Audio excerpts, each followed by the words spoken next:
Kesatuan rakyat, kesatuan jiwa, kerajaan perpaduan. Teruskan bersama di dalam channel ini untuk perkembangan-perkembangan isu semasa, isu politik, dan isu-isu hangat di Malaysia pada hari ini. Jangan lupa teruskan bersama di dalam channel ini. Tekan butang like, share, dan subscribe channel ini untuk perkembangan terkini politik di Malaysia.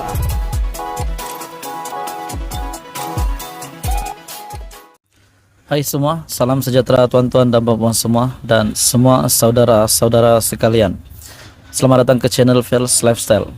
Tuan-tuan dan puan-puan semua, petang ini ada satu pendedahan menarik yang saya nak sampaikan kepada kamu semua. Tapi sebelum saya sampaikan, saya meminta jasa baik kamu untuk tekan butang like, share video ini supaya ramai yang tahu tentang pendedahan ini, dan jangan lupa tekan butang subscribe. Anda semua memang terbaik. Oke, baru-baru ini juga RPK ataupun Raja Petra bin Raja Kamarudin membuat pendedahan yang paling mengejutkan saya. Beliau melalui entry terbaru di Twitternya telah membuat pendedahan bahwa 11 penipuan yang dilakukan oleh Pakatan Harapan BN ataupun Kerajaan PHBN. Sebelum ini juga beliau ada membuat pendedahan berkenaan dengan PHBN, kerajaan PHBN adalah pintu belakang istana negara, dan saya tidak setuju. Dan hari ini pula beliau membuat satu kenyataan lagi, di mana beliau membuat kenyataan 11 penipuan yang dilakukan oleh kerajaan PHBN. Aku tak setuju lah tuan-tuan dan puan-puan semua. Ada yang kata beliau ini hanya berani di media tetapi takut nak balik Malaysia. Kalau benar beliau ini menunjukkan bahwa beliau adalah musuh Datuk Seri Anwar Ibrahim, kenapa beliau tidak balik ke Malaysia dan jumpa Anwar Ibrahim depan mata dan coba mendakwa ataupun mengeluarkan kata-kata begini? Oke, baik tuan-tuan semua, di dalam 11 penipuan yang didedahkan oleh Raja Petra bin Raja Kamarudin, adakah 11 penipuan ini sahih ataupun mungkin 11 penipuan yang didakwa dilakukan oleh PHBN adalah sebenarnya 11 penipuan Raja Petra Kamarudin? Alamak, apa komen Anda? Jadi tuan-tuan dan puan-puan semua, di dalam senarai 11 penipuan ini, di antaranya adalah lantikan Tengku Zafrul. Hari ini beliau masih mempertikaikan lantikan Tengku Zafrul, sedangkan pihak yang lain tidak sudah mempertikaikan perkara ini, bahkan mendiamkan diri dan sudah pasti akur dengan keputusan ini dan terima. Setelah di dalam 11 penipuan yang didedahkan oleh RPK, dan di antara ke-11-nya itu adalah lantikan Tengku Zafrul adalah tidak sepatutnya. Jadi tiba-tiba hari ini bekas Menteri Keuangan, di mana Tengku Zafrul hari ini adalah Menteri MITI, telah membuat pendedahan berkenaan dengan dana RM600 bilion yang diurus secara telus. Akhirnya teka-teki yang mungkin dikatakan oleh netizen berkenaan dengan dana RM600 bilion, akhirnya Tengku Zafrul telah membuat kenyataan di mana beliau telah mensahkan dana RM600 bilion diurus secara telus. Penggunaan dana kecemasan bagi membiayai beberapa pakej rangsangan ekonomi ketika negara berdepan pandemik COVID-19 sejak tahun 2020 dilaksana secara telus. Memetik laporan Astro Awani, perkara itu disahkan Menteri Perdagangan Antarabangsa dan Industri ataupun MITI, Tengku Datuk Seri Zafrul Tengku Abdul Aziz, ketika beliau ditemu bual eksklusif bersama CNBC pada Kamis. Tegas Tengku Zafrul yang juga Menteri Keuangan pada era itu berkata, tiada apa-apa perkara yang tidak kena dengan dakwaan penyelewengan dana tersebut. Tidak ada apa-apa yang tidak kena melibatkan pengurusan dana tersebut. Seperti yang saya katakan, kita ada laporan mingguan dan laporan laksana. Ia tidak pernah dilakukan sebelum ini menurut Zafrul. Jadi kesinambungannya di sini tuan-tuan dan puan-puan semua, setelah Raja Petra membuat 11 penipuan, kononnya 11 penipuan yang dilakukan oleh PHBN, akhirnya Menteri Keuangan bersuara berkenaan dengan dana RM600 bilion yang diurus secara telus sebenarnya.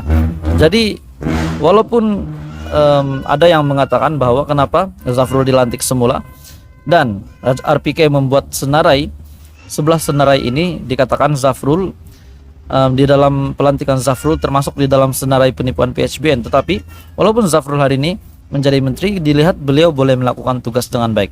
Jadi apa komen Anda dengan berita hari ini? Teruskan bersama di dalam channel ini untuk isu hangat yang seterusnya. Terima kasih. Hai semua, selamat petang, salam sejahtera Malaysia. Terima kasih sudah menonton video. Terima kasih sudah memilih channel ini untuk menonton isu semasa, isu hangat hari ini. Tuan-tuan dan puan semua, ada satu berita yang duka cita, berita yang paling menyedihkan saya, dan sudah pasti saya ingin berkongsi. Dan saya harap kamu juga tahu berita ini, supaya kita boleh sama-sama doakan penghiburan untuk keluarga kepada mereka yang sudah pergi. Ini satu berita duka cita yang saya nak kongsikan dengan kamu. Jadi sebelum saya meneruskan isu hari ini, sebelum saya menyampaikan berita hari ini, saya meminta jasa baik kamu untuk tekan butang like, subscribe channel ini. Terima kasih semua. Hari ini saya melihat beberapa media dan saya ada melihat satu ucapan takziah atas pemergian orang yang penting di Malaysia. Ini pasti mengejutkan seluruh pemimpin politik di Malaysia dan mengejutkan Perdana Menteri juga, mengejutkan Agong dan pemimpin-pemimpin parti politik yang lain. Akhirnya Saifuddin buat pendedahan. Saifuddin mengucapkan takziah atas pemergian 11 anggota PDRM. Menteri Dalam Negeri Datuk Seri Saifuddin Nasution Ismail mengucapkan takziah atas pemergian 11 anggota Polis Diraja Malaysia PDRM yang meninggal dunia pada tahun 2022.